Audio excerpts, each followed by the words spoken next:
Hi everyone, I am Jackie Ko, and today I'll be presenting the topic Evaluating Instructional Materials. This topic is based on the third chapter of the book Teaching Content, Reading and Writing by Martha Rapp Ruddell. The essential question for our today's discussion is, what qualities would you look for in selecting print, electronic, and visual text and instructional materials for teaching your subject area? Don't forget to key in your answers via discussions in our course on iStudy. It is the right and responsibility of every classroom teacher to evaluate instructional materials. That is why teachers must be thoroughly knowledgeable about instructional materials, and they must be involved actively in selecting such materials. The purpose of this chapter presentation is to provide information about traditional instruments for evaluation of instructional materials, demonstrate alternative approaches for looking at text difficulty and appropriateness, and suggest ways to increase the probability that the selection process, whether it involves you alone choosing some books or software for your classes, or a full-blown district-directed textbook adoption, will result in well-chosen materials suited to curriculum goals and teacher and student needs. Most textbooks are boring or difficult. An eloquent and accurate reason is provided by Baldwin in 1986 when he said, "If textbooks are not always boring, reading them is at least hard work. They tend to be impersonal, non-emotional presentations of facts, and almost by definition, textbooks are difficult. Tremendous amounts of information and associated terminology are compressed into relatively few pages. Add the fact that most secondary students choose neither the textbooks nor the courses in which they are used, and it is not hard to see why so many students consider so many textbooks to be so much drudgery. That is why we stand very little chance of turning students into lifelong readers and writers if the only thing they read and the only model of writing they see in classrooms is textbook text." Baldwin then recommends supplementing required textbooks with selections from the many trade books available in all content areas. Others recommend strongly that when and wherever possible, trade books be used to replace textbooks completely. Here is a comparison between trade text and textbook text. Because of their very nature, the fact that trade books have the time and room to treat subjects in depth, and the need for trade books to have broad base and intrinsic appeal, trade books generally win hands down over textbooks when it comes to liveliness of text, depth of topic treatment, and interest. Textbooks, on the other hand, are written for different purposes than trade books are, and are held to standards of topic choice and coverage, pedagogical correctness, and information accuracy that do not affect trade book publication. Furthermore, the people who select textbooks are not the audience for whom the books are intended. Alverman and Moore state frankly, a problem with textbook materials is that their concerns are dictated by concerns other than appeal and comprehensibility to students.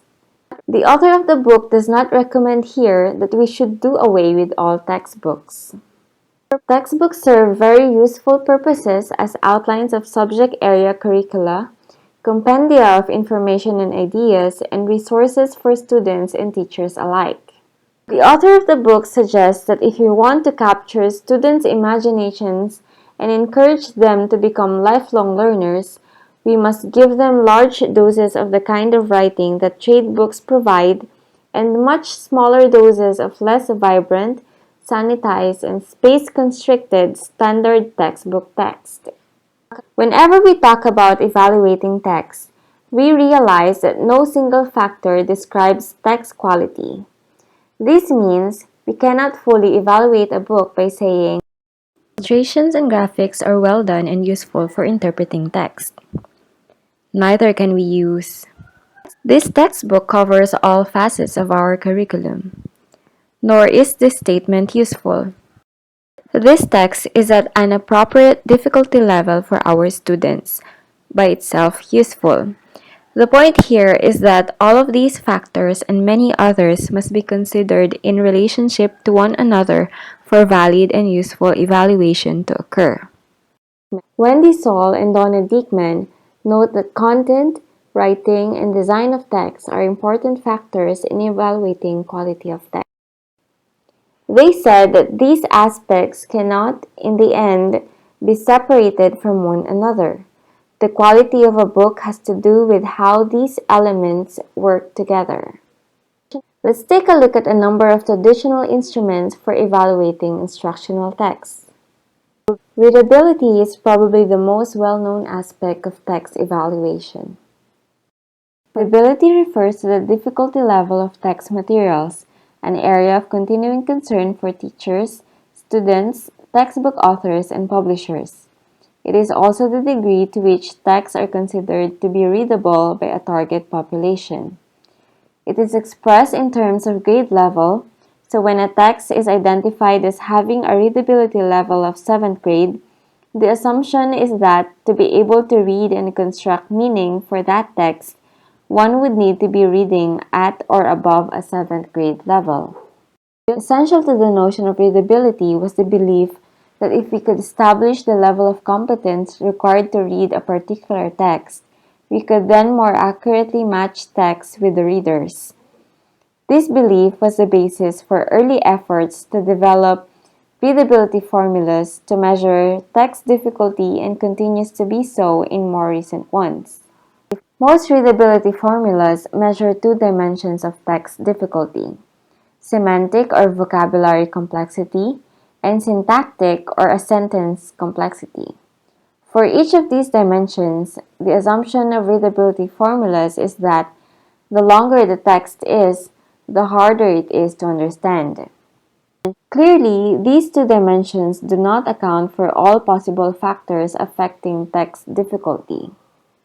The reader's prior knowledge and stance, text cohesion, and concept density, for example, influence textbook difficulty, along with such aspects as interestingness, understandability, and clarity.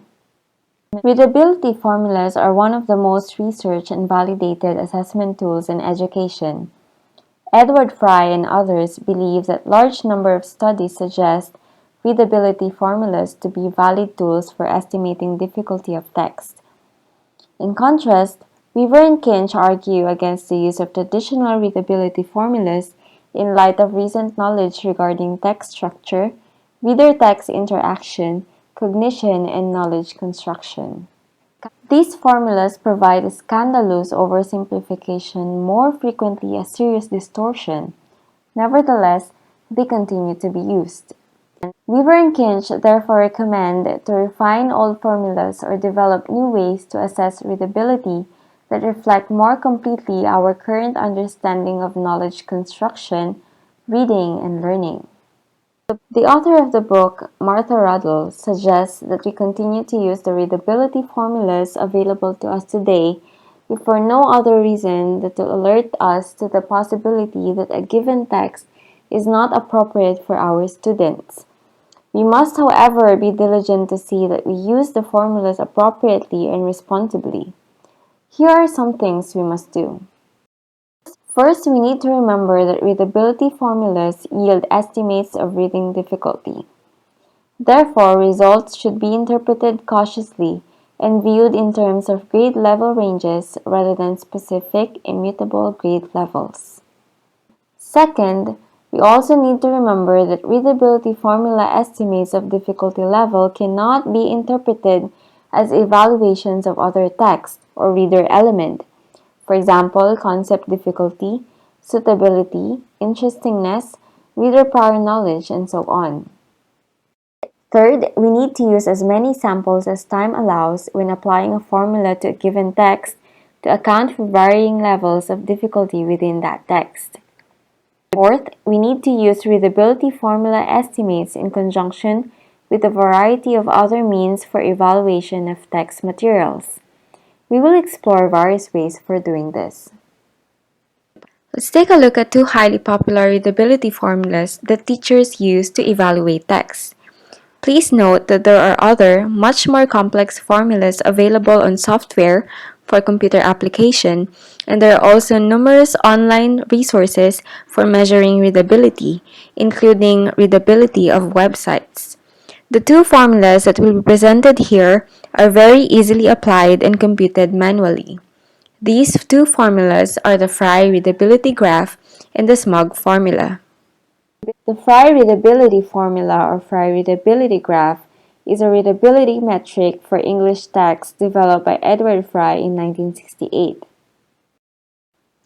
The grade reading level or reading difficulty level is calculated by the average number of sentences per 100 words plotted in the y-axis, and the average number of syllables per 100 words is plotted in the x-axis. These averages are plotted onto a specific graph.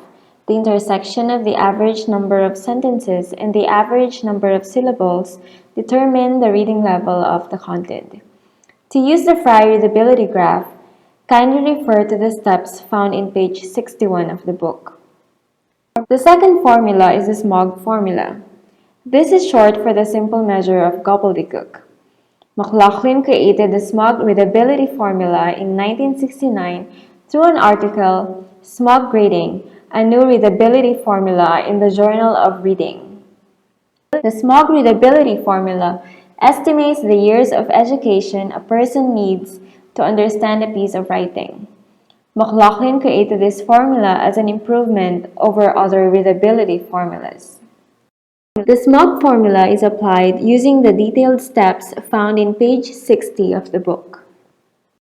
Notice that with the Frye formula, you are locating three 100-word passages and counting number of sentences and number of syllables.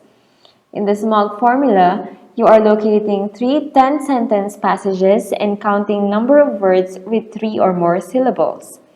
Do you see how these are simply two different ways of getting at semantic and syntactic complexity? One involves the number of long sentences and number of syllables in 300 words.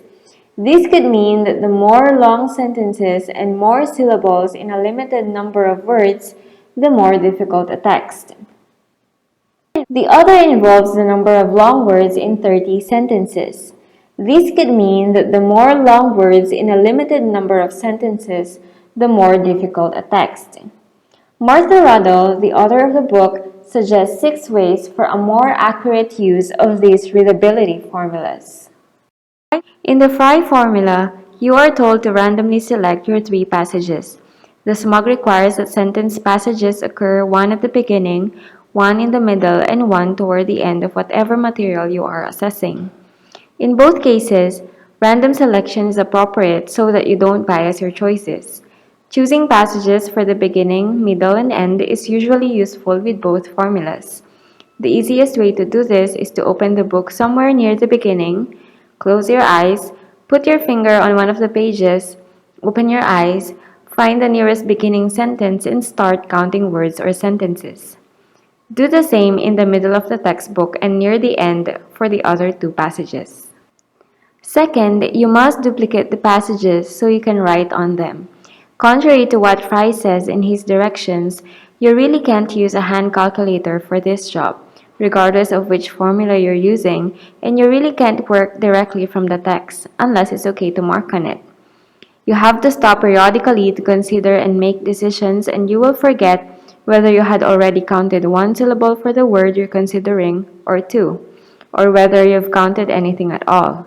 You need to mark your progress when you stop and have a record of what you've counted, so you really need to make copies. Third, after counting your 100-word or 10-sentence passages, mark the beginning and end of each passage with brackets or a block line so you will know precisely when to begin and end counting. To count the sentences for the Frye formula, circle each word or other sentence ending punctuation. Write the number in a margin or on a worksheet. To count syllables for the Frye formula, put a tick mark above each syllable in each word or put a mark above each syllable over the basic 1 syllable that every word has, as Frye suggested. If you use the SMOG formula, put 1 tick mark above each polysyllabic word. Fourth, you will need to read these passages aloud, or at the very least, whisper. Otherwise, you'll find yourself counting words such as stopped and learned as two syllables, or accepting prepared as polysyllabic. In addition, you'll need to make some decisions that reading aloud will help you make. For example, if you're using the Fry formula, you'll have to decide how many syllables to assign to words such as the word interesting, which may be read as interesting with 4 syllables or interesting with 3 syllables. You will find more words than you expect that cause you to make decisions, whichever formula you use. Regional and other dialects will enter into your deliberations here.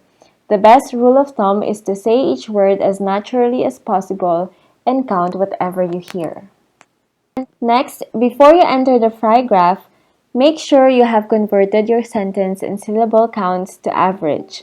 You plot only once using the average sentence and syllable counts. First, take the total number of sentences for each passage and divide by the number of passages you used. Do the same for the syllable count. Using the SMOG formula, add your counts of polysyllabic words from your 3 samples before finding the nearest perfect square. If you choose to use more than 3 passages for the SMOG formula, you must use 6 or 9 to make appropriate averaging adjustments. The formula is based on the number of polysyllabic words in 30 sentences. Last, handwrite or use your computer to create simple worksheets for your calculations. Sample worksheets are shown above.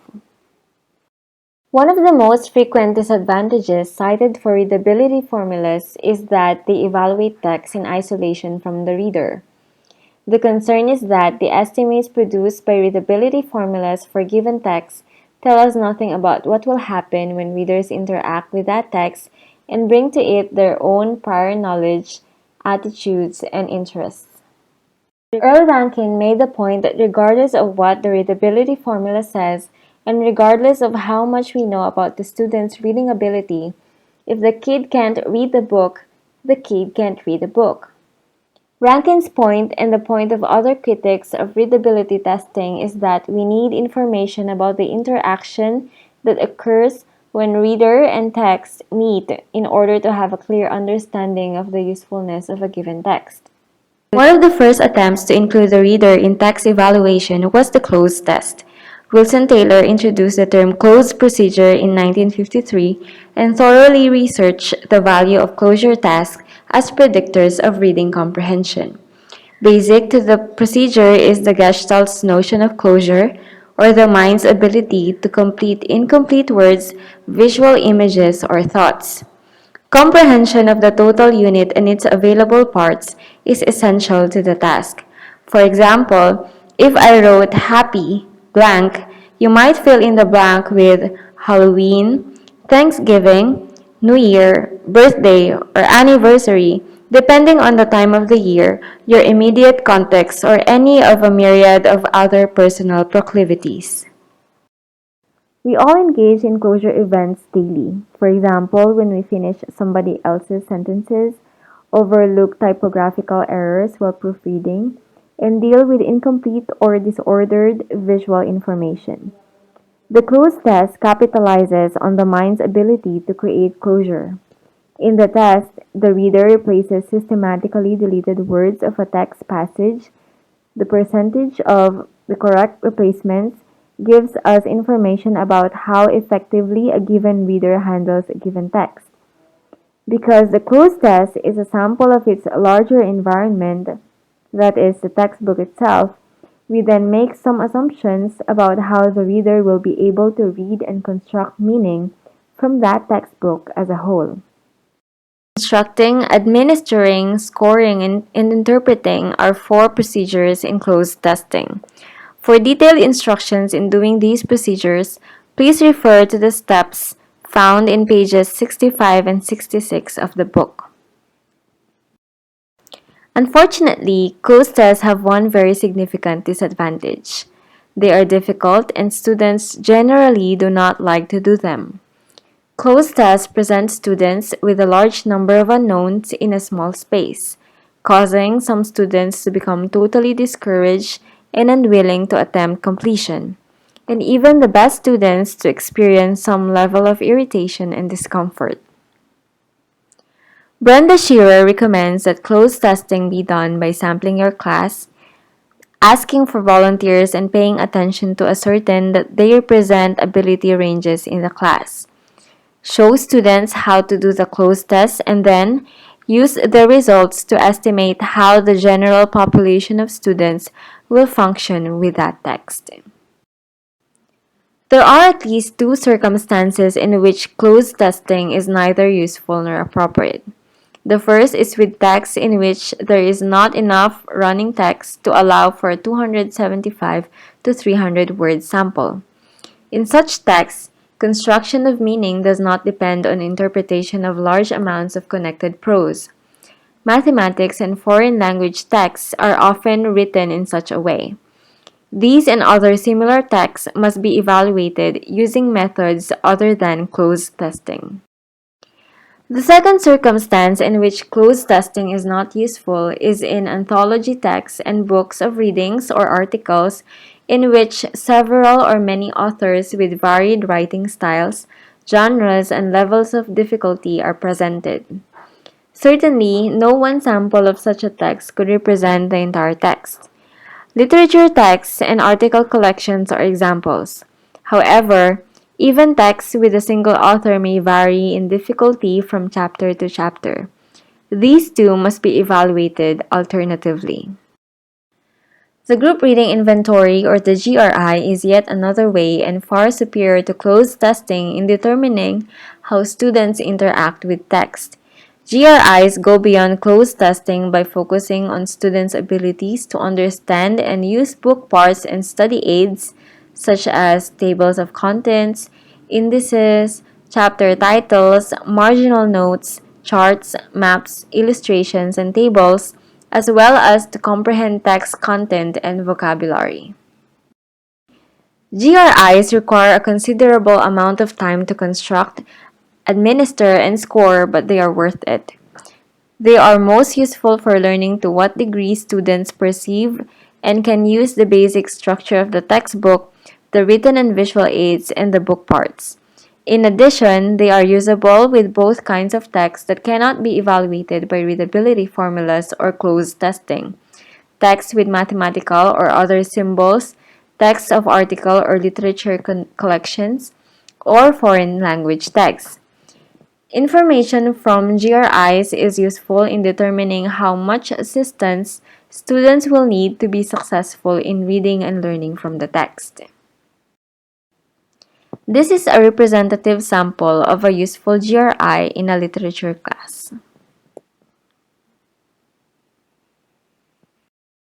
Much of the recent efforts to find alternative means for evaluating text grew from widespread discontent with the limited focus of readability formulas.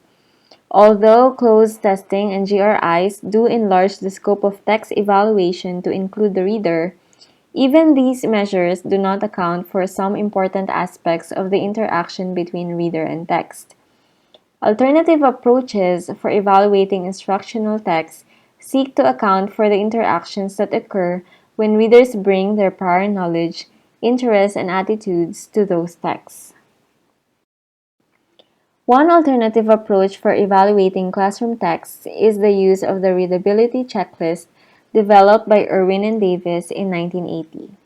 It has the express purpose of providing teachers with both the information about how readable a text is and the knowledge of what teacher aids may be supplied to make it more readable. The checklist has two main areas for analysis. The first area for analyzing the readability checklist deals with understandability. Understandability refers to the degree to which the text accounts for reader prior knowledge and background experience, the ways in which concepts are developed in the text, various aspects of syntactic difficulties such as sentence construction, main idea, detailed arrangement and explication of ideas, and resources for providing aids to comprehension. The second area for analyzing the readability checklist is learnability. Learnability includes the clarity and usefulness of how the book, chapters, and special features like the index are organized. Included in the learnability analysis are reinforcement or the type and amount of practice provided, and motivation or the presence of features that interest readers. At the end of the checklist are questions designed to assist the evaluator in summarizing the text's strengths and weaknesses. The readability checklist and directions for using it are shown in pages 69 to 72 of the book. Another alternative approach for evaluating classroom texts is the Friendly Text Evaluation Scale. The scale was developed by Harry Singer in 1992 to be used along with readability formula evaluation so that the evaluator can discern and specify what makes one text friendlier than another. Singer emphasizes the importance of going beyond determining readability levels and friendliness of text. He said that if a prediction is to be made on how well students in a classroom situation are likely to comprehend the text, then a third step is to determine how a particular teacher is likely to enhance the friendliness of a text, the reader's resources, and the interactions between the text and the reader. The Friendly Text Evaluation Scale and directions for using it are shown in pages 73 to 75 of the book. The Friendly Text Evaluation Scale has 34 items called criterion, which the teacher should judge using a 5-point Likert scale. 1 means strong agreement and 5 means strong disagreement between the criterion and the text. The items or criteria are divided into 5 parts, namely organization, explication, conceptual density, meta-discourse, and instructional devices. In scoring the Friendly Text Evaluation Scale, all the numbers should be added. Scores range from 34 to 170 points. A score closer to 34 implies that the text is friendly, and scores closer to 170 suggest that the text is unfriendly. Pugh and Garcia emphasized the notion of cultural pluralism and its importance in school texts. They recommend that texts and materials used in the classroom should be evaluated with a checklist used for reviewing nonfiction texts nominated for the Carter-Woodson Book Award. The award recognizes the authors who treat issues of race relations and minority and ethnic groups accurately and sensitively.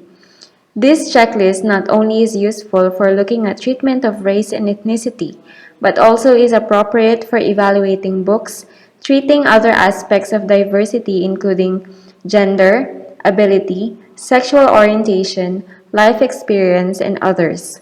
A copy of the checklist and directions for using it are shown in page 76 of the book.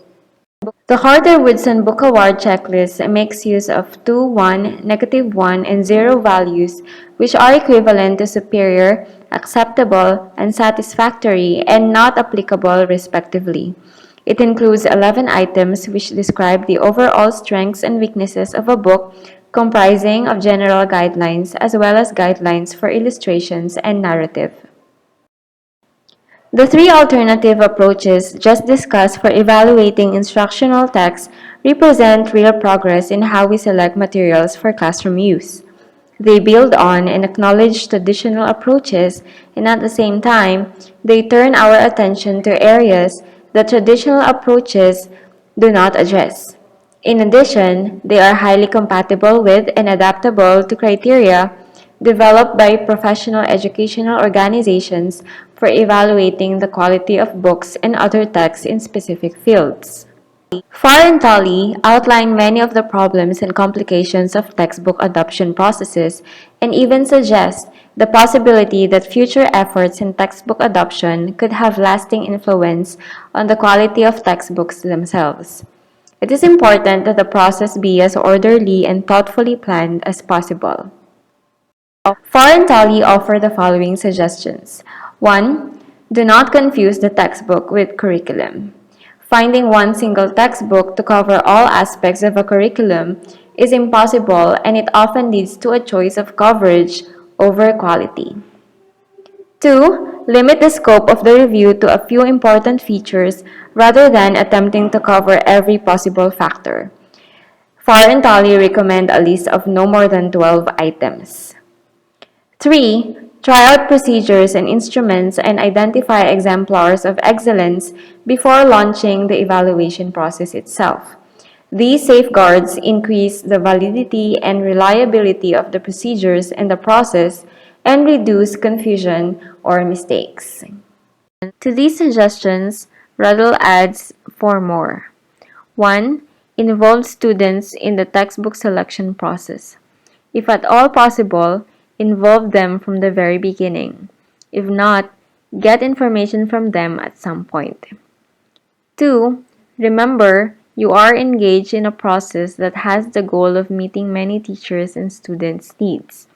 At some point in all adoption processes involving more than one person, comparative ranking occurs.